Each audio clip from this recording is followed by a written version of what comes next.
see the pain behind your eyes. It's been there for quite a while. I just wanna be the one to remind you what it is to smile. Good evening, everyone. So my name is Leslie Ford Toy, and I'm the president of the Toronto chapter of the International Game Developers Association. Oops.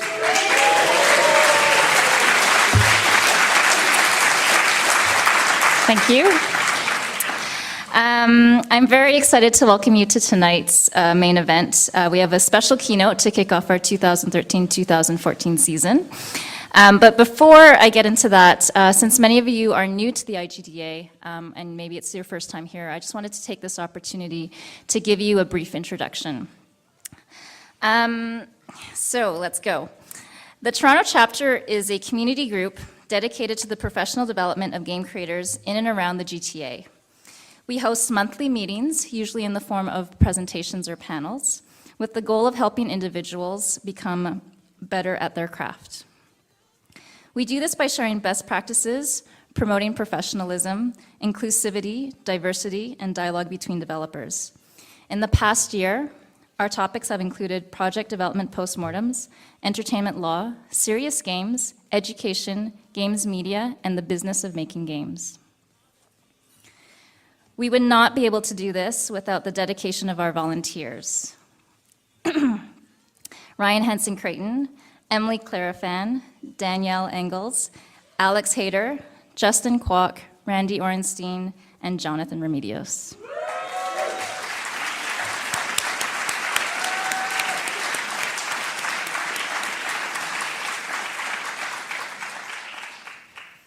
We also want to thank our sponsors who have allowed us to operate as an organization by providing venue spaces and materials, as well as direct benefits to our community, such as free legal consultation and the means to bring in incredible guest speakers, which is why we are all here tonight. Tonight's guest is a veteran at Naughty Dog, having worked as a designer and co-writer on both Uncharted and Uncharted 2. His latest project is one of the most critically acclaimed games of this year and has helped raise the bar for narrative and story in our industry. Please welcome creative director and writer of The Last of Us, Mr. Neil Druckmann.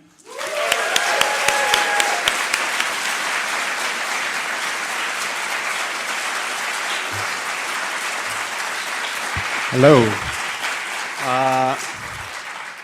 Thank you all for showing up. When Leslie invited me for this thing, I was like, oh, it'd be a small IGDA thing, you don't have to worry about it.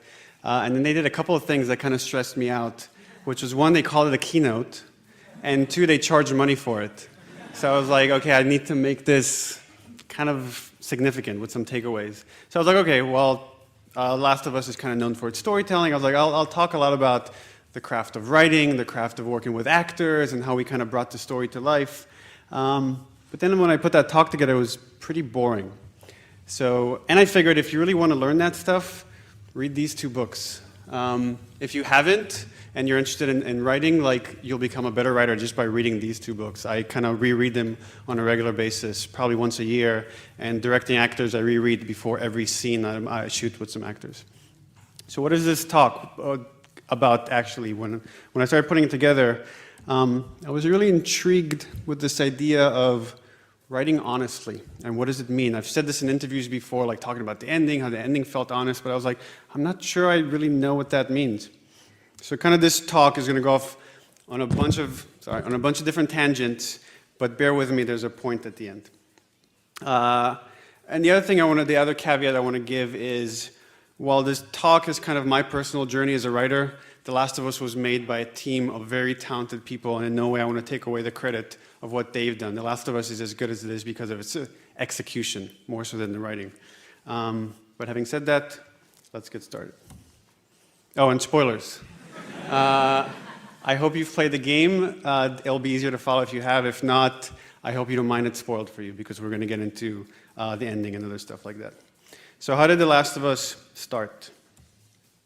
Back in 2009, our president, Evan Wells and Christoph Balestra, we had just shipped Uncharted 2, and it was pretty successful for us. And they decided, there's a lot of people on the team that were very talented, but eager to do other stuff, maybe above the role where they're at. So they're like, let's start branching out. Let's create this second team. So they put Bruce Straley, who was game director in Uncharted 2, and I on the second project. And our task was, and this is the first time we're showing this, to reboot this game, Jak and Daxter. And these are some of the concepts from that project.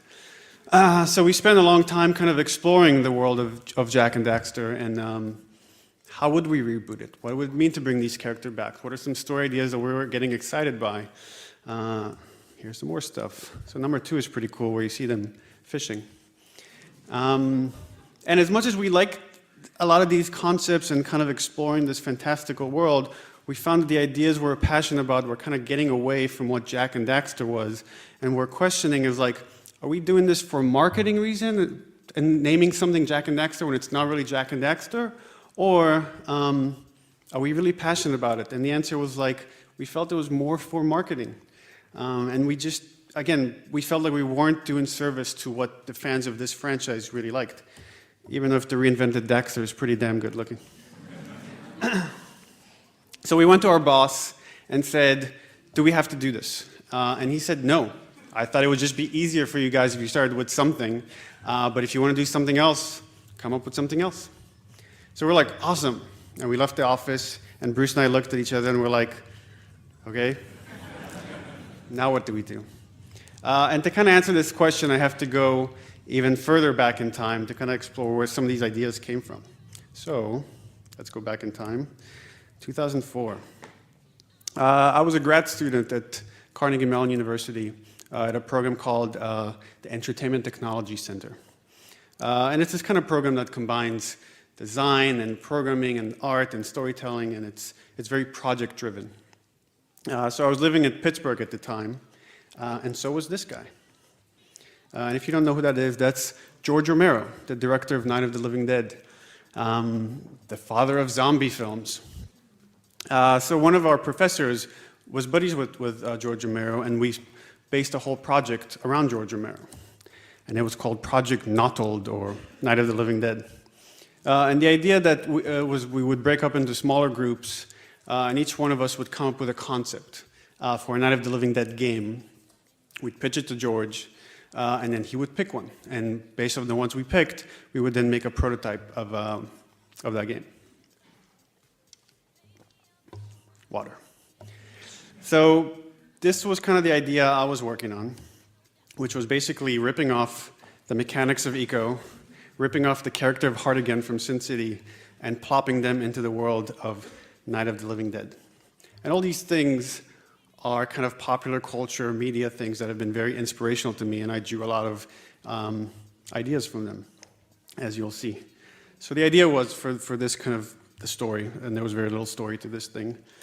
You had this cop-like character. This is my artwork, by the way, so don't laugh.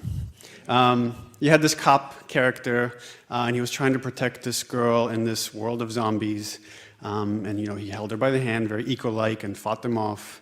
That's not the interesting bit. The interesting bit was, just like the character of Hartigan in Sin City, he had this heart condition.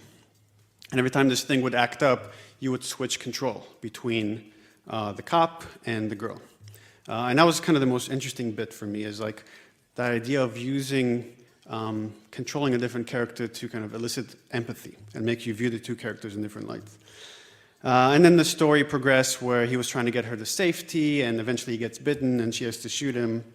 Again, the story wasn't the exciting part. So we pitched that to George Romero, and he said, so he picked one of the other ideas that were much better at the time. And kind of like the idea of these characters got shelved. And I graduated from that program, and I got a job at Naughty Dog. So I started Naughty Dog as a programmer / wannabe designer / wannabe writer. And at the time I was reading a lot about storytelling. I was reading that book by Robert McKee. And I was really hungry for just writing. And I remember those characters back from when I was a student, and I was really drawn to them. And I was like, okay, well, what's another way I can explore those characters? I can't do it as a programmer. What if I do a comic book? So I was like, okay, I kind of like scrapped a lot of the ideas and just kept that core concept of having this strong kind of guardian character and then this female character where the roles at some point would switch, and I really kind of liked that idea. So this was take 2. And I decided I was going to write it and draw it all myself in my spare time. It was called The Turning. And it was about now, like, I developed the characters a little bit more, and the dude was now a criminal who's lost his daughter, and in trying to protect this girl, he was trying to redeem his past, because in a lot of ways, his past was responsible for his daughter's death. And again, it was mostly about him trying to get this girl to safety. At some point, his past catches up with him, with his business partner. He gets tortured. She ends up killing the guy, and again, the roles switch where she becomes the savior. So I put this whole pitch together. I had a bunch of pages drawn. I had the script for like a 6-issue arc. I pitched it to an indie publisher, and he said, I like it, but I don't love it. Ultimately, I'm going to have to pass. So again, idea got shelved. I was like, all right, well, I'll do something else. In the meantime, I switched over to design, and I worked on these games. So as a studio, we learned so much by working on Uncharted as far as storytelling and gameplay and how to combine the two, how to kind of mirror set pieces with emotional beats in the story. And if you're interested in a lot of that stuff, Bruce Straley and I gave a GDC talk. You could find a GDC Vault at 2010 called Creating the Active Cinematic Experience. But I'm not going to talk about that. While working on Uncharted 2, Bruce and I would have these dinners where we just kind of discuss blue sky ideas of like story ideas or just gameplay concept, and we both loved eco a lot, as you can kind of tell from our games. And this one idea that we kept kind of coming back to in brainstorming was this concept of the mute girl. And the idea was that in Uncharted 2, Nathan Drake would get to this Nepalese city that's war-torn. You'd be part of a resistance group, and you camp down with them for the night. And one of this girl that was mute, and the idea to make her mute was that everything that happens between you is all based on gameplay mechanics. So she would wake you up and kind of motion for you to follow her, and you'd stand up, and everyone's still sleeping, and you can hear gunshots in the distance. And you're like following her into an alley, and she starts climbing this fire escape, and you follow her like, climbing pipes all the way to the top, and then she shares with you this view of the city that she calls home. And it was, in our minds, it was a really beautiful moment of how you can bond with someone through gameplay. And again, that idea didn't make it into Uncharted 2, it just didn't work with the story we're trying to tell. It kind of made it into as Tenzin, the idea of this rescuer, this guy that saves your life, and you go with him to this cavern and adventure together. But we still kind of had that idea, that excitement of that mute girl in the back of our mind. The other thing that happened is we watched BBC. And if you haven't seen the video of the Cordyceps, I highly recommend it, but for those that don't know, Cordyceps is this kind of fungus that takes over ants and essentially turns them into crazy zombies. It's pretty awesome. Water break. So now we're back at that moment of that, now what? So I have this idea in the back of my head about this comic book / project idea that I was kind of just intrigued with the swapping characters. We had that idea of the mute girl. We have this Cordyceps idea. And I would talk to Bruce about all these, and we kind of discuss, can you make gameplay out of that? And we kind of explored for a while. And we got kind of excited about the idea of making a game around all those concepts together. But then, for some reason, I decided to change it quite a bit. And I'm not sure why. Maybe because now it's a game, it had to be more gamey. And the first project we started kind of, moving forward on was called Mankind. And the idea is very similar to what you've seen in The Last of Us, that the Cordyceps has jumped from insects to people. And the people it infects, it can kind of create monsters or kill them. But the twist, the thing that was different about this idea, was that it only infected women. And you found the one girl that it didn't infect, and that was Ellie. And you kind of protected her and tried to like bring her to this lab where they were kind of finding a cure. And there were a lot of things that we were really excited about this idea, but ultimately it failed And the reason it failed is because it was a misogynistic idea. And it's hard for me to say, and I'm kind of airing some dirty laundry here, but I'm really proud that at Naughty Dog we have this really flat structure where people can speak up. If they don't like ideas, or the story isn't working, or gameplay isn't working, someone can say something. And a lot of the female workers at Naughty Dog came up and said, I don't like this idea. I understand what you're trying to do, that it is ultimately a story about the love of a girl, but the way it's coming off is you have a bunch of women turning into monsters, and you're shooting them in the face. So I had a lot of attachments to the idea, and I refused to kind of let it go, but eventually I did have this kind of awakening, and I realized that was not good. So that got scrapped. And then over the next several months, Bruce and I kind of hold ourselves in a room and like picked bits and pieces of the story that we liked, kind of came up with environments that were interesting to us, and we put this thing together, this pitch that's now going to be much closer to what you saw in the game. So the following is a slightly shortened version of that pitch. I tried to shorten it some more, but I couldn't, so it's a little long, but I just want you guys to see like the state we're at when we finally pitched this to our bosses and to Sony. So this was the story of The Last of Us. So it starts in present day. The idea of the Cordyceps has already jumped to people. Chaos is starting. People are attacking each other. It's already kind of affected this small rural town. And we get to meet our hero, Joel. And for Joel, it's all about this moment, this prologue, is scooping up his daughter and escaping. She's the thing that he cares for the most. And the military's been called in to try to contain this thing. There's chaos, they're shooting people, and in all that mayhem and trying to escape, Joel's daughters get shot, and on that we slam to black. And then the story picks up 20 years later. And we see what 20 years has done to this man, how he went from like a loving father to someone that's willing to do anything to survive. He's crossed all these moral lines. He's almost unrecognizable as the man we saw before. And Joel operates within this black market of this quarantine zone that's run by what's left of the government. It's martial law, so it's very oppressive. There's checkpoints. People get scanned for infection. Anyone scans positive is executed and killed on the spot. And Joel has a partner, Tess, and she's kind of a leader of this gang that Joel is a part of. And Tess is just as ruthless as Joel, if not more so, and we get to see that when they go and torture a guy that kind of stole some of their shit. And then they're approached by a doctor that lives in the quarantine zone, and she's wanted by the military, and she hires them to smuggle her out of the quarantine zone. That was the first inception of Marlene. But she's not alone. She's got this 14-year-old girl with her, and they both have to escape together. So Joel is reluctant now that he sees this girl. It reminds him of his daughter, but Tess convinces him it's just cargo, Joel. So the idea is they're going to approach this checkpoint where Tess's brother works. When no one's else around, he's going to open the gate for them. They're going to sneak out, bring them to this militia.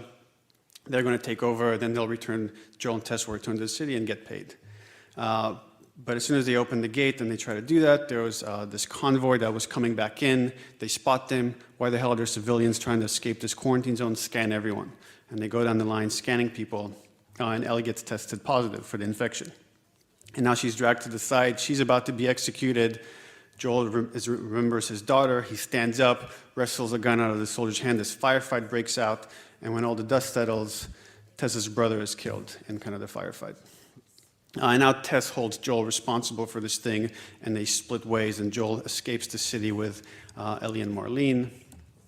And they get to the outside part of the city, where now we see like what years has done to the infected, and we like have to fight them. The crew kind of escape by the skin of their teeth, but not before the doctor is bitten and starts to turn.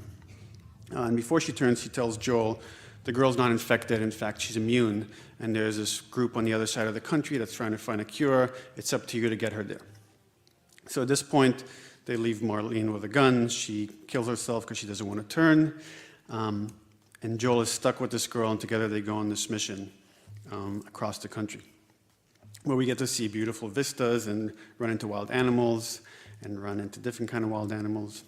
And the idea was that, again, coming back to that concept of the more time these characters spend with one another, the more they change one another. And, you know, Joel's kind of humanity comes out, whereas Ellie becomes much more capable, whether it's learning how to pick up a gun and shoot people or pick up a pipe and break their face. And the idea, again, was to build up to this climactic moment where Joel gets incapacitated when Tess, this relentless force from his past, catches up with him. And he gets so injured that Ellie now becomes the protector, both in story and in gameplay. And we knew we wanted this part to be really long and significant to get you to feel what it's like to be this 14-year-old kid now trying to protect this man. And now when she's kind of cornered and it looks like she's done for, he comes back to life, and now they work together to kind of escape the worst of mankind, these cannibals. And eventually they find this lab out on the West Coast. And the doctor, in order to run some tests on Ellie, he has to put her under, like anesthetize her, and he runs some tests, and when he looks at the results, he comes up to Joel, and he says, "It's complicated." And on that we slam to black. And then Ellie comes to, and she's in the back of a car, and she's kind of confused. She's not sure what's going on, what happened to the cure, like the whole mission. And Joel tells her, there is no cure, we're too late. Whatever antibodies you have, they're all gone. We had to leave the lab. And they get in a fight because she's not sure she believes what he's telling her. But again, Tess, this relentless force, slams into the truck. She's now with this their old gang, and they're trying to like get revenge on Joel. And they surround Joel and Ellie in this ranch house. In order to escape, Joel finds this air duct that only Ellie can fit through. He tells her, sneak out, steal Tess's car. I'm going to fight them here and distract them. I'll meet you back, keep going west towards that city we've heard about, where supposedly they're trying to kind of restore humanity or restore society. Reluctantly, Ellie escapes. As Joel, you kind of have this climactic fight with your old gang, but eventually you get captured by Tess. And now we see just how far Tess has come in this relationship and how she's willing to torture Joel to make him suffer. And just like she lost her brother, she wants to kill Ellie in front of him just to make him pay for that. And Joel tells her, there's nothing you could do to me. There's nothing you could cut. I've already essentially sold my soul to save this girl. And on that, we flash back to the lab where the doctor was telling Joel, it's complicated. And then we hear the rest of the conversation, and the doctor says, well, she has the cordyceps inside her, but it's mutated in such a way that it's no longer kind of like affecting her brain, and I believe if I can remove it, we can produce a vaccine, but it's so intertwined with her organs, it's going to kill her. And Joel says, well, then find someone else. And the doctor says, well, I'm not really asking you, it's just what needs to get done. I just felt it was a civil thing to do to tell you. And before the doctor can call for help, Joel kills him. And the idea that Joel has come so far with this girl that has saved him physically, mentally, and in some way spiritually, that he's willing to kill anybody that might threaten her. And as Tess is finishing torturing Joel, she realizes he's not going to talk, and she levels a gun against his head, and on the gunshot, we slam to black. And then we're back with Ellie, and as she's driving, she pulls off the side of the road, and she realizes Joel was lying to her. He's not going to get away, and she turns back. And for a second time, you're playing as Ellie. And you're sneaking into the ranch house, you're climbing up the stairs where Joel is being tortured, and now you hear that conversation again where Joel was being tortured, and you realize you're back in time. And in fact, it's Ellie that bursts into the room right before Tess was going to shoot Joel, and she ends up shooting Ellie. Sorry, she ends up shooting Tess. She doesn't shoot her. She doesn't shoot herself. That would have been a bigger twist of the end. And then Ellie and Joel kind of escape from that ranch house, and the story ends with them kind of on this precipice of San Francisco, the city that they've been hearing about. They can see electricity in the distance. And Joel looks at Ellie and smiles, and he's hopeful that they could have a future in this world, even without a cure. So that was the story as we pitched it, probably mid to late 2010. So, It failed for kind of a lot of reasons. The biggest of which, I think, is Joel's motivation. Like, Joel went from like being this kind of like hardened survivor to this father figure in an instant. As soon as Ellie reminded him of his daughter, he was willing to kill soldiers and protect her and just throw his whole old life away, and even like abandoning his old partner.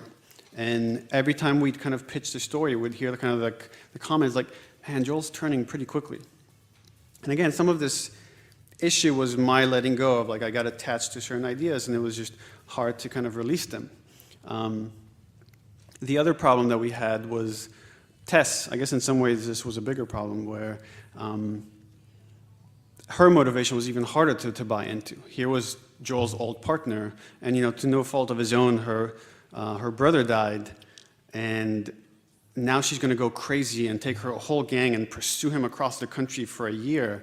It's like she just seemed like a psycho. Like you didn't buy into it. It just seemed kind of a weird thing that we stuck in the story just for the sake of having this antagonist. And again, every time, but the problem with both of these things, and why I held on to them for so long is like I didn't want to let go of that ending. That ending in my mind was so cool when like you get to play Ellie a second time and save Joel. But we just approached it from all these different angles for so long, and eventually it was like, okay, what if we just cut that ending? What if we didn't end it there? So one of the things that we did that kind of fixed both of those problems with Joel and Tess is we changed Tess's role. And Tess now went from this like kind of hardened survivor to someone that has this unconscious desire where she wants redemption, even more so than Joel. And when she hears that Ellie might be immune, she clings to that. And then she's the one that gets bitten instead of this doctor. And what that bought us is, one, we could take kind of Tess out of the picture and she no longer was this antagonistic force. But she also, like now Joel is taking care of Ellie out of his obligation to Tess, which you bought because they lived together for such a long time and they had this relationship. And that kind of helped with Joel's story because now it bought us a lot of time for Joel to be alone with Ellie. And for you as a player, being as Joel, you get to see how cool Ellie is and you want to care for her and you want to form this bond with her. The other issue, so once we remove that, is like, okay, well, what the fuck do we do with our ending? Now we have like we don't have this personal antagonism. You get to this lab, because we decide we're going to, kind of the climax will be at the lab instead of this ranch house with the doctors, because that's kind of like the peak of Joel's arc. And there was a programmer that suggested, well, what if you brought Marlene back? What if like this person that clearly knows about these people out west, well, they could make it out west. And bringing Marlene back also had this interesting thing that it helps humanize the counter-argument to what Joel was doing. And we did our best to not treat Marlene as a villain. Is to just say, here's a person that cared for Ellie just as much as Joel did, but she just made the opposite decision. She felt like it's okay to kill one to help the many. So this was the new ending that we had at the time. Joel's makes it to this lab. Ellie kind of drowns trying to save him. Joel gets knocked out, and when he comes to, Marlene is there. And Marlene tells Joel they've already made this decision to operate on Ellie and remove kind of the cordyceps from her. And Joel makes the same decision as you saw in the other story where he kills the doctors and picks up Ellie and tries to escape the lab. But he also shoots and kills a helpless Marlene. Again, it helped us kind of take Joel, or what we thought at the time was taking him to the end of the line to show just how far he's willing to go, that he's willing to shoot and kill someone that might pose a risk to Ellie in the future. And he lies to Ellie, just as in the kind of the previous version. And in the end of it, they ended up at a different town, but it's the same kind of concept where Ellie buys the lie, and they walk off towards this town as the camera pans back, and we get that hopeful beat, that hopeful note that we had before. So why did that fail? The tone was wrong. This is kind of, it gets into like, some of these gut feelings are hard to articulate after the fact, but it didn't feel right. The characters, both Joel and Ellie, their arcs didn't go to the end of the line, which is this concept that Robert McKee talks about, that like character arcs are kind of like these philosophical arguments, and you got to take that argument all the way to the end, and if you don't, then you kind of have to keep exploring it. I'll get into more of that in a bit. But it just wasn't honest. So what does that mean? Like, again, that concept of writing honestly. So I'm going to go off on a tangent before coming back to the ending. It's going to get a little philosophical, so bear with me, and it might get a little bit sappy. But so what does it mean? Well, maybe it means that you find an idea that really resonates with you. And no matter how many times that idea fails, you stick to it because for some reason it speaks to you. And you have to keep exploring it and keep coming back to it and bring it to life. Or maybe it's about letting go. And it's knowing that idea will become way stronger through interpretations of people much more talented than you. Whether it's actors, animators, composers, designers, programmers, a team of some of the most talented people in entertainment. And that you find a core of people that you really trust, that understand story, and are going to call you out on your bullshit.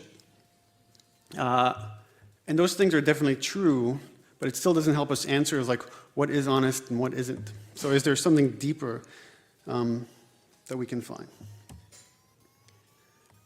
So in his book, Story, Robert McKee talks about the writer's responsibility. And essentially he says, you have no social responsibilities in your writing. The only thing you have a responsibility is to tell the truth. And this is a quote from the book. He says, therefore study your story climax and extract from it your controlling idea. But before you take another step, ask yourself this question. Is this the truth?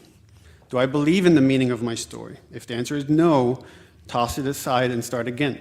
If yes, do everything possible to get your work into the world. So let's go back to that ending, and I kind of want to show you the ending that the game shipped with, and then we'll kind of break it down and why I think it's honest. So let's take a look. Hey, wait.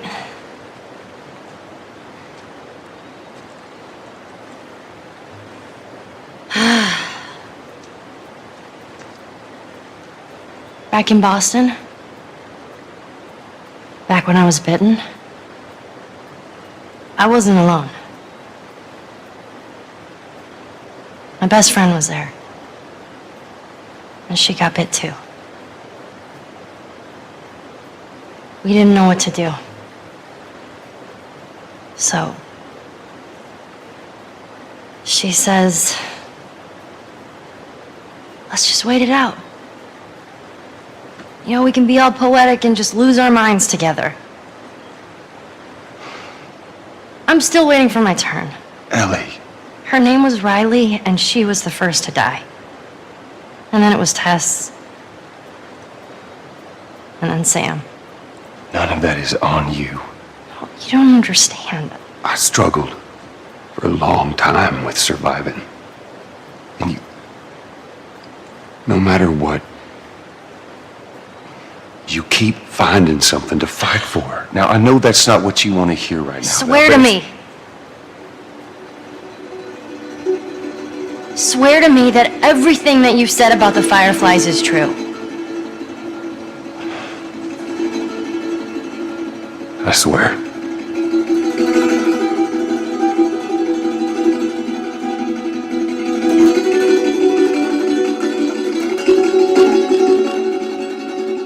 Okay.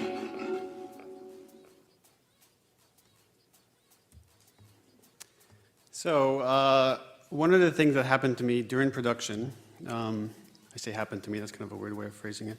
I became a dad to a girl. And one of the first aha moments I had when kind of working on the story and the structure is when we figured out Joel's arc. And his arc is all about this irrational love you feel for your kid, that you would do anything to take away their pain, and definitely anything in the world to save them from harm. And it's about how far this guy who's become a father to Ellie, how far he's willing to go to save her. Clearly he's willing to give up his life. That comes pretty easily for him because he doesn't care much about it. But then we see he's willing to give up his friends and family's life or put them at risk. All these walls and defenses that he's put around himself to kind of protect his emotional state, he's willing to throw all those down and put those at risk because it's worth it.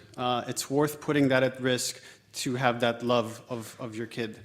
Even though that you might have to deal with something horrible happening to them. And he's willing to put his soul on the line, right, damning the rest of mankind in exchange for this girl's life. But what happens here in this lie and then this emphasis on the lie is this is kind of taking his journey to the end of the line.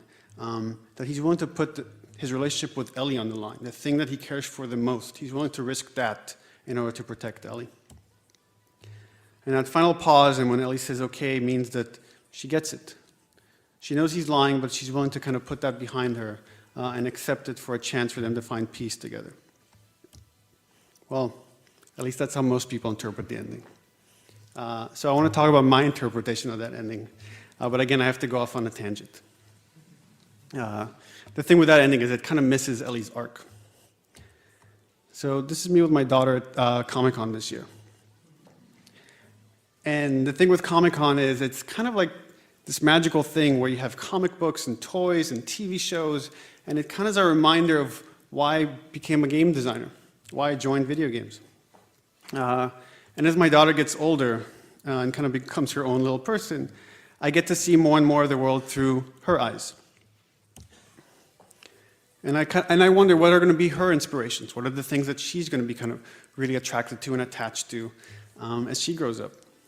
And as a game creator, I look around at kind of what we are making and what are going to be her role models from the stories, and I don't like what I see. More specifically, I'm talking about our female characters, and whether we want to admit it or not, these are role models. And yet we sexualize, we objectify, we marginalize, and we reduce these female characters to a lot less than they can be. And this is coming from a guy that almost made a really misogynistic game. So I kind of know what I'm talking about. So once this thing failed and I had this awakening, almost exactly at the same time, this Kickstarter happened about the tropes versus women in video games. And while you might argue with the way it delivers its message or whether every point is exact, you can't argue with just the pattern that you see in the industry. So I was really intrigued by this. The videos for the video games hadn't come out yet, but I watched the rest of Anita's videos, and I realized it's not just a problem in games, it's actually throughout entertainment. So I wanted to learn more about it on my own, so I started reading some of these books. And you see that popular culture has quite a significant effect, and we, as human beings, we mimic the things that we really like and love, and it affects how we feel about ourselves, our self-esteem, how girls feel about themselves, and how us as guys kind of view girls. These things teach us these elements. So while working on The Last of Us, I had this secret agenda that's becoming less and less secret the more I talk about this stuff. I wanted to create one of the coolest non-sexualized female video game protagonists. And I felt like with The Last of Us, if we did that, there's an opportunity here to change the industry. And I know that sounds pretentious, but that was my goal. So, Ellie's arc. So Ellie starts out clinging to these parental figures, thinking she needs someone much stronger than her in order to survive in this world. It starts out with Marlene, and pretty quickly it shifts to Joel as they go off on this journey. And she looks up to Joel. She wants to be like him. She wants to win his respect. And it's this kind of theme that we emphasize throughout the entire story. An example of it is like when Ellie's talking to Sam, she talks about how her greatest fear, more than anything, is ending up alone. And yet, as the story develops, we see that she's quite capable. In fact, she's been capable this whole time. And many times, like, she stands up to Joel and forces him to respect her as an equal. And at times, even more than that, right? When Joel is, again, we get to this moment that he's incapacitated, and as a player, you become Ellie, and you get to see how strong she is and how she tends to Joel and eventually kind of brings him back to life. And it's as Ellie that you kind of confront the worst of mankind, and you fight a character that does horrible things, not for survival, but for enjoyment. It's the only boss fight in the game. And this whole sequence is structured purposefully in such a way so that you think in the last moment, Joel's going to burst in through that door and save Ellie, but in fact, Ellie saves herself in kind of a brutal way. And then we kind of pay respect to that sequence and show that it has a toll. And just because we're creating strong characters doesn't mean they can't have moments of weakness, that they can't be vulnerable. And at this moment, Joel does his best to cheer Ellie up, to bring her out of this dark place that she went to in her mind. And he opens up to her in ways that he's never opened up to anyone since the death of his daughter. But again, it's Ellie who lifts her own spirits when she finds kind of the beauty in this herd of giraffes. And we come to that ending and that lie and that okay, and what does that okay mean? Well, it's definitely not a complicit, yeah, I'll go along with you. In fact, it's the opposite. It's Ellie for the first time waking up and realizing that she can't rely on him anymore. That while she loves him for what he's done for her, she hates him for robbing her of that choice. She knows that she has to leave him. She has to make her own decisions and her own mistakes. That's her arc going to the end of the line. The thing she wanted most in life is this father figure, but to become truly independent, she has to give that up. And that's kind of like those two arcs are the core truth for me in this story. That all the sacrifices we make as parents is to give our kids tools to make their own decisions. Because that's what I want for my daughter. That even though I'll always be there for her, that she'll eventually grow up and become her own person. And I hope that I leave her with the tools to be better than me. And a big part of that, and this opportunity that I have, is to create better role models. And kind of wrapping this whole thing up, like I want to say that, being honest is the ticket to success, but that's too simplistic, right? Obviously, when you to make a successful game requires, well, gameplay, art, audio, marketing, timing, and a whole lot of luck.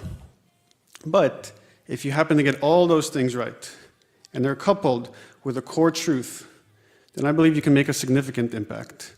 And The Last of Us has only been out for a few months, but I'm pretty damn proud of the impact it's had so far. Thank you.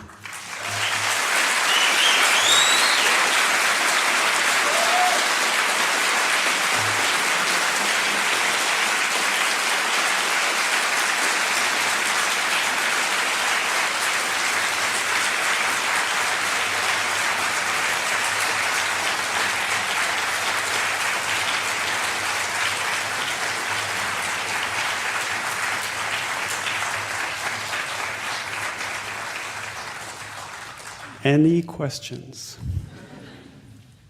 There's mics on either side if anyone has questions. Sure, I'll call it. Can you actually line up with the mic so other people can hear it? Yeah. Hi. Hi. I just had a question about the way Ellie reacts when Joel sort of does like a particularly brutal kill. Sometimes you'll hear it going like, "Oh, holy shit, Joel," or something like that. And I was wondering, was that like a deliberate attempt to sort of give you like a negative feedback loop in the sense of like calling attention to the fact that you're doing really brutal things? Or was that more just like almost a positive feedback loop in the sense of like, whoa, check that out, like that was crazy? It was partially just to give you a feedback loop, not necessarily positive or negative, but that's where Ellie's character was at that point. So, while she's seen horrible things, she's never seen them this horrible or this up close. So while it isn't scarring like it would be for me or you if we saw that, she still reacts to it. Thank you. Yeah. Hi, thank you. My question is about voicing and acting in line with the story. And I was wondering if, as you're creating the characters in the stories, you're writing the storyline, do you kind of have a concept of how you like them to be voiced, the tone of the type of voice?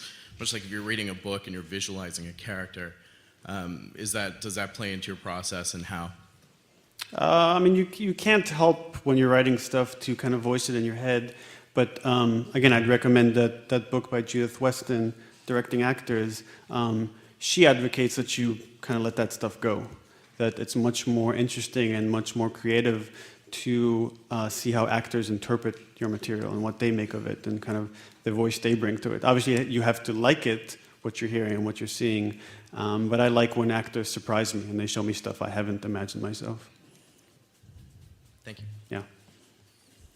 Hi, do you think it would have been more challenging to make a strong, non-sexualized female character if she was age of majority? If she was what? Age of majority, over 18, a woman? Because she was kind of sort of pre-pubescent, mid-pubescent in the game. Maybe. But I don't think so, actually. I think, look, I don't think you can't have sexualized female characters. But if you're going to do it, make sure there's meaning behind it. Like, pay it off, like show how that's important. Like, you know, with Uncharted 2, we wrote Chloe to be quite sexual, and she uses that to her advantage. But that was part of who she was as a person. It wasn't just, let's put some really tight pants on this woman for no reason. And also she was balanced against someone like Elena, and who was very intelligent and is over 18 and isn't sexualized. So I say, yeah, it's definitely, I don't think making Ellie 14 was easier. In some ways, it became really difficult. Thanks. Yeah. Hey, yeah, congratulations on the experience. It's like a fantastic game, first off. Thank you. I was wondering if we could just go back to the beginning of the game where you're playing through and then Joel's daughter is killed. I remember playing through that. It was the first 5 minutes and I was already choking up and I was like, how the hell do I care so much about this character? I was wondering if you'd just talk about how you guys approached that. Yeah, that was a difficult one because, again, if you watch those Tropes videos, we knew we were like killing off a female character and, you know, we'd be accused of Sarah getting fridged. So it was like, well, how do we not just make her a narrative device? How do we give her interesting choices? I think choices really define who a character is. So just by the fact that, you know, she's there up late at night to give her dad a present, she's already made an interesting choice that shows she really cares for her dad. But I think the most significant choice that she makes is actually on the drive. She wants to stop and help the family, and Joel refuses. So we kind of get to see the difference between these two characters. And kind of the last thing is they were both, I would say, brilliantly played by the actors. She was played by Hannah Hayes, this 13-year-old, at the time, 13-year-old actress who just did an incredible job. When she was doing the death scene, she was crying hysterically, and she was really in that moment. It almost didn't seem like acting. So I think all those things kind of came together. And just quickly, did you feel that having her as a playable character at the beginning, was that a choice? Oh yeah, that was actually huge. Thanks, I forgot about that. No problem. Yeah, we were struggling with because again, some of the parts of the stories are a little cliche, and like we're like, okay, how are we going to reveal the first infected? And we talked about you would play as Joel and go over to the neighbor's house, and you see like the husband turn or something, and you have to fight him, and then run back to the house. So you kind of, it was the same story, but you saw it through Joel's perspective, and it just seems like I've seen, and I think I might have played this before. But again, we needed to humanize with very short time Sarah. So someone suggested the idea of like, well, what if you played as Sarah? And then they were like, oh, that sounds really cool. And you got to see that whole kind of chaos happening through her eyes. And yeah, it definitely helped empathize with her. Cool. Thanks a lot, man. Yeah. Hi. When you worked with Faith Erin Hicks on The Last of Us comics, did you already have that storyline figured out when you made the comic? And did that storyline at all affect the game story itself in the end? Yeah, so I had very little of it figured out. Faith is awesome, by the way. She is. So I think I had, and I'm not even sure at this point, my mind might be messing with me. I think I had the idea of Ellie when she was bit, there was someone else with her. I know about it as far as it went. And then, you know, when we kind of decided to do that project, we actually, like, Faith was the top on our list of someone we wanted to work with. And so it was interesting kind of fleshing out that backstory with her, and like, and that actually inspired us to kind of change the writing for the ending and have Ellie talk about Riley. I'm not even sure that we wanted at first for her to mention that. And then there were a bunch of, like, a few other things that affected the storyline, and we kind of threw hints back to the comic book. But the thing with Riley that was interesting working with Faith is, like, I told her, like, I would kind of own Ellie, but Riley's all yours. And, like, you come up with what she looks like, how she talks, and that kind of gave us this separation as we were kind of working on the comic book. Thanks. Yeah. Hi. Hi. I was wondering if you have a way to summarize some really good ways to really humanize a character and make us fall in love with them. As you'd mentioned before, you're able to do it very quickly at the beginning of the game with Sarah. So just in kind of bullet point form, what would you say are some of the most important factors? That's a hard one. I think you just, again, it comes down to choices and to show there's this whole concept that Robert McKee talks about, which is dimensions of character, and he doesn't mean like, oh, they can do karate, but they tie their hair in a ponytail. Like, these are all kind of surface level things, and he talks about really interesting contradictions. So it's like someone that's really strong and yet really vulnerable, someone that can be brutal at one point and yet really tender in another. Like, those are the things that make us humans, because as people, we're really complex. So the more you can kind of show off that complexity, the more someone seems like a person instead of, oh, they're just there to serve this narrative purpose. Again, thinking about Sarah, is like we did a lot of environmental storytelling to kind of flesh her out. So if you look around her room, it tells you so much about her character and kind of what she's into. And then like animations, how she moves. So when you see her get scared, that tells you something about her. And yet at the same time, you see after Joel shoots somebody in their home, she's trying to recollect herself and be brave. So again, that was kind of an interesting contradiction for Sarah. So we keep trying to find those moments where they can make interesting choices and show us who they really are. Thank you. Yeah. Something that really called out to me and impressed me in the game was the use of restraint, and hearing you talk about eco certainly connects it to sort of the lineage of games that work in that. And I'm sort of unrepentantly drawn to gaming as a storytelling medium, perhaps like to a fault. And it was wonderful to see sort of Last of Us kind of embrace that.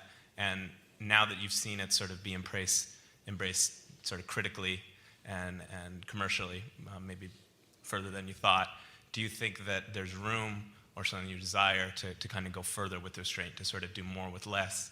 And even further, is that kind of the enemy of fun and mechanics to some degree? It's something that I love personally, but do you feel like you want to push that further by doing less? So just so I understand the question, one is you're asking, are we doing a sequel?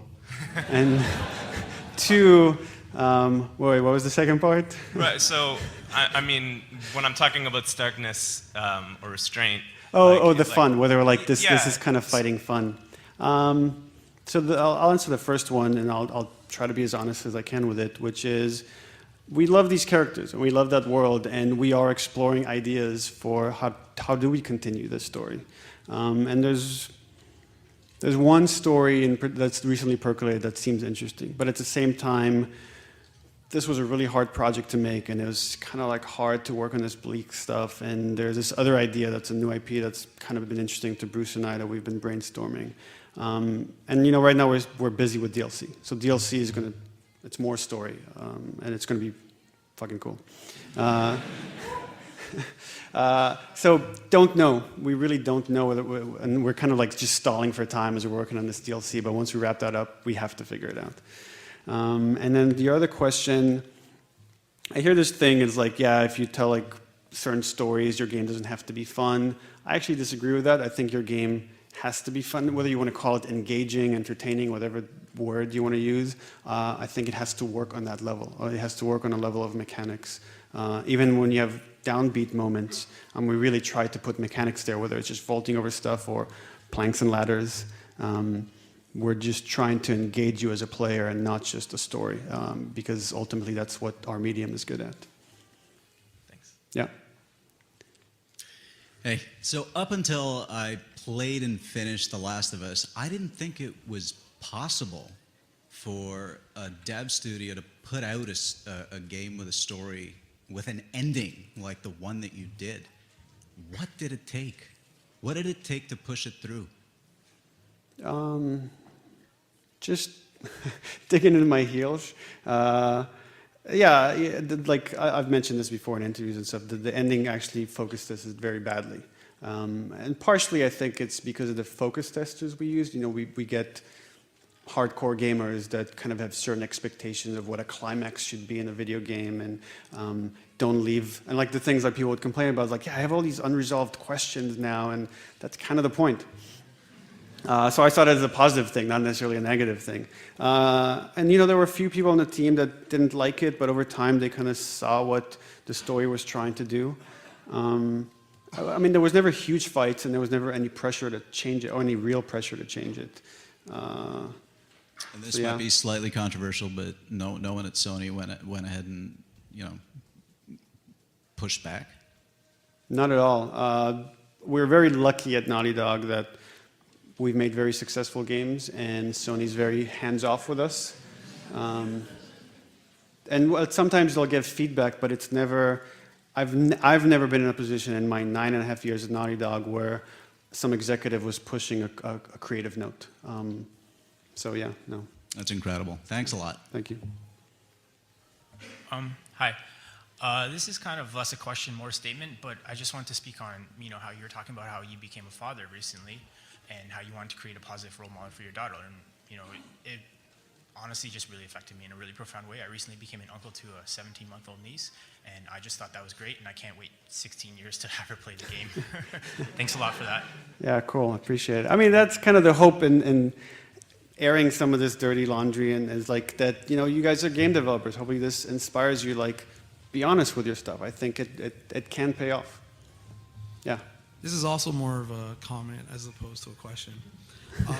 First of all, I want to thank you for that experience. Was phenomenal. In college, I wrote like a short essay about how I think graphic novels are a new medium of literature, and this game was one of the first games that is proving that games can now be a new piece of literature. And there's so much symbolism. It's so deep, and there's so many levels of things. I just wanted to mention, first of all, I was conflicted on the ending, and everybody argues me on it because I wasn't happy with it, but at the same time I was content. I was really internally conflicted. And the fact that you mentioned your interpretation of it just aired out everything. I don't feel crazy. If the guy that wrote it is saying the same things that I feel, then I feel like I get it. Because I feel like, honestly, it was more about Joel's survival than it was Ellie's. Ultimately, that lie to her was so that he could keep her because he needed her. In the end, I tell everybody, she's the strong one. He needed her more than she needed him. Do you feel similar to that? Am I making sense? First of all, thank you. Yeah, I think emotionally, Ellie throughout the journey is much stronger than Joel. Joel is very weak from that standpoint, and he kind of wears his emotions on his sleeve, and yeah, I agree. Awesome, thank you. Yeah, thanks. Hey, so at a couple key points, and you touched on them in your presentation in the game, I think Last of Us is not only avoiding falling into certain tropes, but it's actively subverting them, kind of leading us down one path only to have a kind of unexpected outcome. So there's Ellie's conflict with David. There's the ending, which I think, at least personally, I felt was being built up, and I was like, oh, there's going to be this big kind of Hollywood martyrdom kind of thing, and then it wasn't like that. And then you talked about your secret agenda as well. So I'm just wondering, do you feel that there is some reason that a game that is so, I assume, intentionally kind of subversive and sort of real and sort of anti-Hollywood is so successful now? Do you think that people were waiting for something? Or do you think that people just kind of got, I don't know, satisfied or expectant? You talked about this, the focus testers and how the ending didn't test well either. Do you think that those people, those focus testers, maybe after they played it again, that they liked it more? I don't know. I hope they played it again and they liked it more. And it's possible they didn't like it because it wasn't finished. The music wasn't there, a lot of the dialogue was temp, mechanics were kind of clunky. And as we were finishing the game, we saw those kind of numbers of people who didn't like it kind of go down and down. But there was still a pretty significant number that just, it wasn't for them. And as far as if people were waiting, I don't know. Again, I'm not sure why something is successful and other things aren't. All I could tell you is that this was a game that Bruce and I and the rest of the team really wanted to play ourselves, and we're like, let's do that, because that's the one thing we do know. I can't tell you when something is honest or something resonates with me, but I can't tell you why it does or doesn't with someone else. That's fair. Thank you. Yep. Hi, I just wanted to first say that I really appreciate the approach you guys took with sort of combating, I guess, misogynism in video gaming in this game, and I think you achieved it really well without pontificating or making it sort of a very obvious part of your agenda. The other thing I was curious about, though, was the element of violence in video games and how, a lot of, like, buzzword gets thrown around a lot of ludonarrative dissonance, and how there's sort of a disconnect between the violence in a game and, the narrative. And in this game, it seemed very intentional to incorporate that violence as a part of, sort of the narrative as a tool. And, it had an impact on the characters that you touched on while you were talking earlier. I was just curious how you felt that you succeeded, whether you've succeeded with your intentions of that, or was that even an intention in terms of when you were designing this game? Yeah, it was a constant struggle to, again, find the fun, and then kind of stay true to the story. And we struggle with this thing, and it's like, how satisfying do you make certain kills versus how revolting you make them.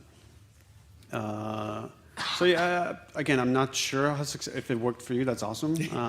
I thought it worked for me pretty well. There's actually maybe certain things I would have toned down in hindsight, but I'm proud of kind of what we shipped and how we shipped it, and I felt like we honored a lot of those violent moments in the story. Thank you. Yeah. Kind of a follow-up to that, what would you have toned down?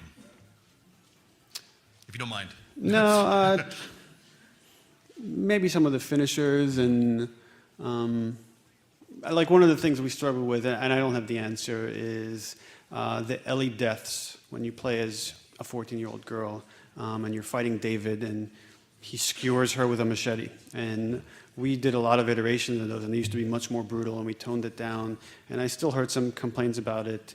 And one of the things I struggle with, and again, I'm not sure how to deal with, is like one of the comments I've heard was the death of a female character has different weight to it than a death of a male character because of the history of violence against women. But in doing The Last of Us and trying to say Ellie faces the same consequences as Joel, and therefore you get the same reward when you defeat those consequences, we didn't want to diminish that, so we felt like we had to do those similar kind of death animations, even though if we toned it down for Ellie, and maybe we could have toned those down more to kind of help that, but again, I'm not sure. Certainly, yeah. And my main question, in terms of DLC, you created a story that, like you said for the last hour, had very complete and honest arcs. Now looking at continuing the story, of talking more, what do you and your team, what avenue are you looking at do you think will be the most effective to deliver similar sort of stories? Do you want to, continue the arc, get other avenues off of that? I'd love to know about that process looking at this now. Yeah, and I can't talk too much about DLC until we kind of show it off, and we're getting closer and closer to being able to show it off. But I will say the one thing we're very conscious of is not repeating ourselves, that whatever we do next has to kind of explore different themes or continue some of these themes, and that's all I can say. All right. Yeah. So when you reconnect with Tommy back at his village and they have like a private talk together, they kind of discuss that there was some really shitty moments between them in the past 20 years where it was just them surviving, but it was really horrible, especially for Tommy, and that's kind of what drove them apart. But you leave it really ambiguous, and I was wondering, why did you leave it super ambiguous, and did you ever have plans to flesh out what really drove them apart, or like what was going on there in the 20 years, because it's a huge time? I mean, we had a lot of this stuff we left ambiguous figured out for ourselves, so that one is when I'm working with actors, I could fill that backstory for them. But I think it's more interesting to leave that stuff vague so you can kind of, you become a storyteller in a way. And I think in games we usually fall into the trap of explaining too much and showing too much, and we don't have to. It's like, what's the least we need to tell to kind of portray this story, and then tell nothing more.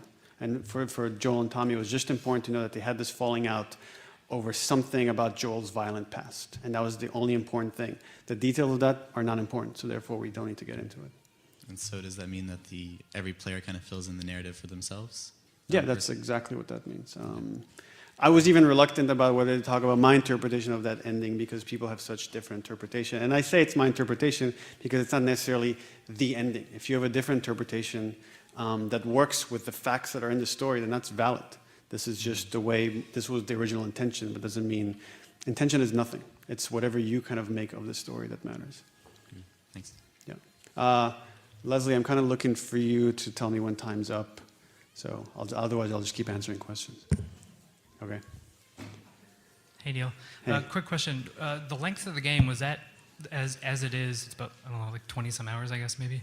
Was that the final length you guys envisioned, or did it grow or shrink based on what you were writing? It seems pretty long for such a narrative-heavy game. We don't have a vision for length. It's just whatever it kind of ends up as. It ended up being really long, and which is why, we've pushed the date, and we've never done it in Naughty Dog history, and we felt really guilty and responsible for that. But I think it kind of worked in our favor in that I think the arc works really well because it's so slow and it takes a really long time to develop, that when you kind of look back at the characters when they first meet, hopefully they were very different characters. Great, thank you. Yeah. Hi, I was playing it and I noticed, in the post-apocalyptic world is kind of like the new frontier. And as I was playing it, I noticed a lot of these sort of Western themes. Joel being a Southerner, he has that wheel gun. We ride horses at one point. I was wondering, was that actually a big part of your inspiration? And then also, just a side note from the images you were showing, which came first, your beard or Joel's? They're both fantastic. I think Joel was the first one on our team to have the beard, and then everybody else, everyone that could. Had a beard. Yeah. Sorry, what was the other question? Just if you were actually inspired by the frontier and Western. Oh, right. Not consciously. We did reference some Westerns. True Grit comes to mind, but there are a few others. So it's just like, in kind of consuming media, you can't help but be inspired by it, but we weren't actively trying to make it Western-esque. Yeah. Thank you. Sure. Hello. Hi. I was wondering, the scene where Joel kills the doctors, did that always exist as a gameplay sequence, or was that ever a cinematic? It was a cinematic for a very long time. And this one designer, Peter Field, would come by my desk on a regular basis and say, we need to make this gameplay. He's like, it'd be so much more powerful if you take the action yourself of killing the doctor, and then you pick up Ellie and you carry her out, and that imagery is going to mirror the imagery in the beginning of the game when you're carrying Sarah. I was like, I know, but the cinematic's already shot and it looks great.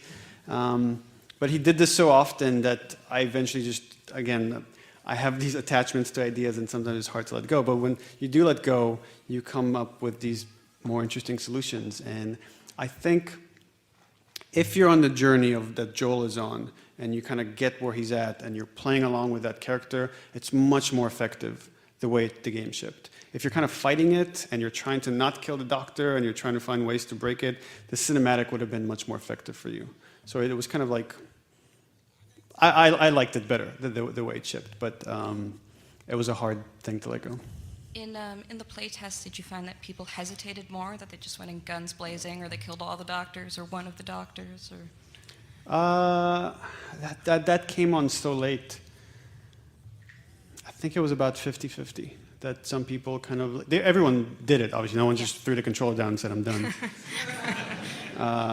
But, we have these exit interviews and people would argue about it. And it was like, it was cool to see people disagree with that decision and then argue about it and argue the philosophy behind it. I was like, oh, that's actually really awesome. Like, I think if we had given the choice, the discussion, the conversations wouldn't have been as meaningful, and I think we would have broken Joel's character.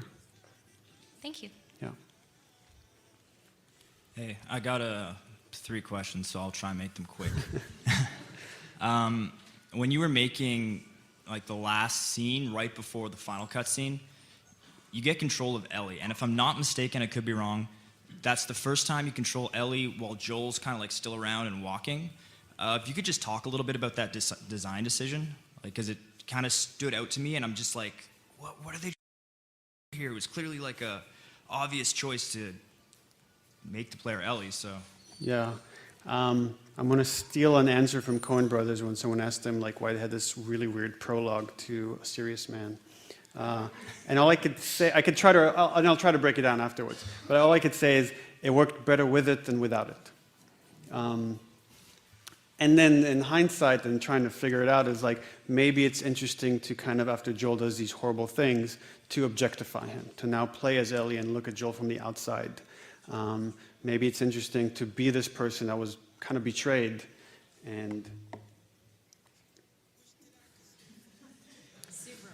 can you tell them that no more people should line up? Yes, no more people should line up.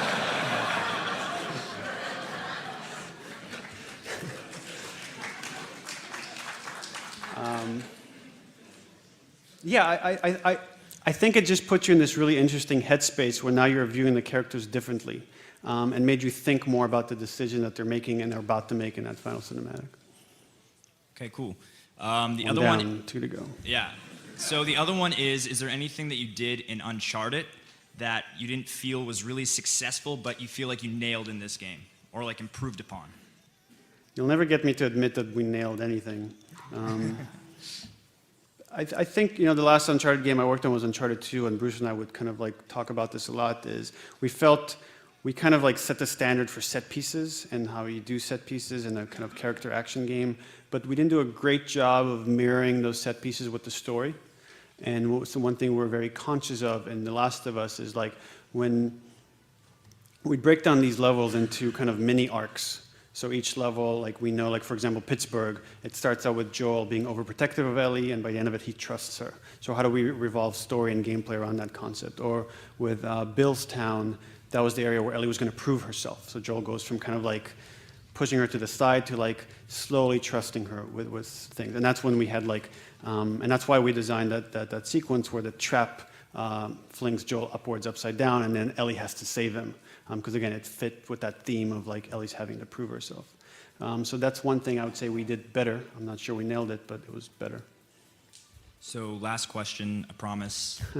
Is there anything that you'd feel like you didn't nail? Now, I know you talked about the ending, but I wonder if there's anything that's like still in your head and you're like, oh, crap, if only we did this better.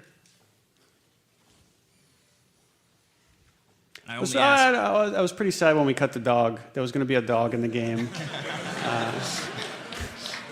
that Ellie adopts along the way, and we had some interesting ideas of how to use it in gameplay, but it was just one too many things. Cool, thanks. Yeah. Hey, you talked a lot about violence against women in the game, or I guess the consideration of that. And I guess also at the beginning in the conception, you were thinking about making that only against women, the quadriceps. I mean, I noticed when I was reflecting upon the end of the game that the clickers seemed to be more feminine in design. They were more diminutive. They sort of made more shrieking noises. And I also noticed that the NPCs of the human variety were always male. Was that conscious? So with the infected, it wasn't a conscious thing to make them more feminine. In fact, we had a variety of male and female for infected. So I guess that it just read that way to you. That wasn't our intention. And with the male characters, we simply ran out of resources. So we had, if you look at the art in the book, the art book, the art in the book, in the art book. You see there are concept art for female hunters. And it just, memory budget, we were already overboard with how many animations we could have in a level, and we just didn't have the resources to build them, all that variety. One thing we insisted on, and again, I'm sure there would have been many other conversations had we finished that task about violence against characters of a certain gender. But yeah, okay, so one thing we insisted on was in multiplayer that we'd have both male and female, that they were both represented. And we took a big hit in that in production, but we felt, at least for multiplayer, it's essential. Thanks. Yeah. After Troy and Ashley were casted, how much their characters changed from what you originally envisioned? And did Nolan North, were you designing David around Nolan North, or was that afterwards? So Ellie and Joel changed quite a bit after we cast. In fact, I would say Ashley was instrumental in making Ellie more capable. In one of the first cinematics we shot, Ellie gets dragged out of a car and thrown to the ground, and And that's, again, in Pittsburgh, the idea that Joel's being overprotective, so we want to show that Ellie can be in danger, so we put her in a situation where Joel has to save her. And then Ashley was saying on the set, was like, I feel like I should do something. I'm just here getting choked out. Like, I feel like I'd hit him or punch him or shove him or scratch him. Like, you're right, you should be doing that. Like, and let's do it. We had a stunt guy. He's like, yeah, go ahead, hit me. And that was kind of like the impetus to make Ellie a lot more capable in the story. And the other, with Joel, he was much more of a brooding, quiet guy when he was originally written, but the way Troy played him, he actually brought a lot of those emotions to the surface. And we saw this, again, the way Troy was playing him, I realized he's like this much more emotionally unstable guy. And that kind of affected a lot of the writing, and I kind of try to play to that strength. What was the other part of your question? Nolan North, did you? Oh, Nolan North. Yeah. Yeah, that was interesting. We knew we wanted the part where you play as Ellie to fight these cannibals, and there's this character, we call him the Cannibal King. And that would be this boss fight, but we didn't have much more figured out. And at some point, Nolan North was in the studio, and he asked to see some of the game, and we played it for him, and he's like, dude, give me like a bit part. Like, I want to play someone that like Joel kills. And I was like, you know what? I got something more interesting for you. And again, like a lot of this stuff doesn't get fleshed out until we get to that level. So once we got to Winter, I was like, okay, how do you humanize this guy? How do you like set up a guy that you could believe would lead people and people would look up to him while at the same time is kind of sick in the head? And that's when kind of his arc started being developed. Awesome. Thanks, and you're awesome. Oh, thank you. You're awesome. Yeah. Hi, I was just wondering about kind of from a creative director standpoint, you create this world that's very immersive and like you believe it and you kind of get immersed in it. And you do the same thing in Uncharted, but you do it in very different ways. So Uncharted, I think you already touched on the set pieces and all that. And there's a lot of parts where the camera is taken from the player and you do like vistas and wide shots and they kind of present the level and there's a focus on these worlds. And you don't do any of that, or at least I didn't notice, I played it this weekend, in The Last of Us, but still created this very interesting, deep, believable world that has rules and people living in it that you believe that they live in this world. Just wondering how you did that and the differences between Uncharted and The Last of Us. Yeah, I mean, we did do it, but the thing we were conscious of is to try to make it more intimate. So, you know, instead of climbing a temple and revealing this beautiful jungle, it's like you turn a corner and you see this beautiful street with sunset reflecting off like the water that's been collecting there. And just as just a little follow-up, because I'm pretty sure it's related. I played through the game this weekend all in one sitting, pretty much. Wow. Yeah, and it's How long did it take you? Half of Saturday, all of Sunday. Wow. So it was like me on a couch, like 4 feet away from like a 24-inch screen, just kind of playing it. And I noticed that unlike, I've done the exact same thing with Uncharted 2, where I played it all in one sitting, and that was much more stomachable because the story is much lighter and kind of just action popcorn fare. But you put in title card sequences for the seasons. And I felt like, in hindsight, I should have stopped at those points and taken a break, just to let the story sink in. The game doesn't prompt you to do so, but do you think that's maybe a thing to do? Were those title cards put there for pacing on purpose?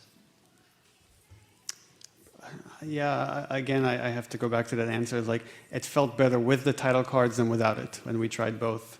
And again, I'm not sure why that is. Sometimes we just try stuff and it feels better. Like we tried also chapters like we did in Uncharted and it felt worse with those, so we took them out.